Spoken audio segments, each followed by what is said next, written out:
आज ही Doubtnut app download करें। Doubtnut पर होगा अब आपके सभी मैथ्स, केमिस्ट्री, फिजिक्स और बायोलॉजी डाउट्स का सफाया।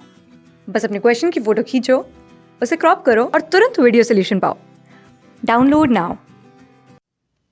Which of the following statements about Michaelis-Menten kinetics is correct? तो यहाँ पे बात हो रही है Michaelis-Menten इक्वेशन की, यानी कि Km वैल्यू की। Km वैल्यू को ध्यान में रखते हुए कौन सी स्टेटमेंट जो है वो करेक्ट होगी।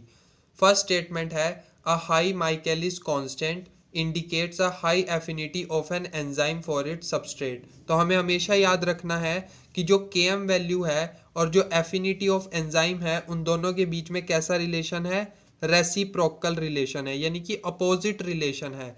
अगर माइकेलिस कांस्टेंट ज़्यादा है तो इसको क्या होना पड़ेगा, लो होना पड़ेगा। सो ये जो है एक इनकरेक्ट स्टेटमेंट हो गई। सेकंड नंबर पे देखेंगे स्टेटमेंट को, a low Michaelis constant indicates a high affinity of an enzyme for its substrate. तो एंजाइम और सबस्ट्रेट के बीच में जो एफिनिटी है उनके बीच में कैसा रिलेशन है, अपोजिट। एक अगर लो है तो दूसरी हाई, तो ये बिल्कुल करेक्ट स्टेटमेंट होगी। थर्ड नंबर पे आते हैं, the Michaelis constant of an enzyme increases when the enzyme concentration is increased. तो जो माइकेलिस कांस्टेंट है वो इंक्रीज हो जाएगा जब एंजाइम की कॉन्सेंट्रेशन इंक्रीज हो जाएगी। तो ये बिल्कुल इनकरेक्ट स्टेटमेंट होगी। वो कैसे, ये हम अभी देखेंगे। फोर्थ स्टेटमेंट है the Michaelis constant of an enzyme is unchanged. तो माइकेलिस कांस्टेंट जो है वो उसकी वैल्यू अनचेंज रहेगी बिकॉज जो एंजाइम की कंसंट्रेशन है वो अगर हम इंक्रीज कर दे। ऐसा क्यों? बिकॉज हमारे पास अगर एक एंजाइम है जिसको हम ई से रिप्रेजेंट कर रहे हैं और एस से सबस्ट्रेट, तो इनके बीच में बनता है एक कॉम्प्लेक्स। कॉम्प्लेक्स क्यों बनता है? क्योंकि जो एंजाइम्स होते हैं उनके पास होती है एक एक्टिव साइट जिसके ऊपर जाकर हमारा सबस्ट्रेट बाइंड करता है। यह कॉम्प्लेक्स जो है हमेशा ऐसे ही बनेगा चाहे हम एंजाइम की कंसंट्रेशन कितनी भी इंक्रीज कर दे।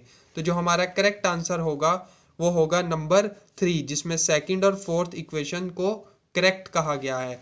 बट इसको अगर हम और डिटेल में समझना चाहें तो हमें ये पता करना पड़ेगा कि जो Km वैल्यू है वो क्या है। इसको समझने के लिए हमें एक ग्राफ प्लॉट करना पड़ेगा। ग्राफ किसके बीच में?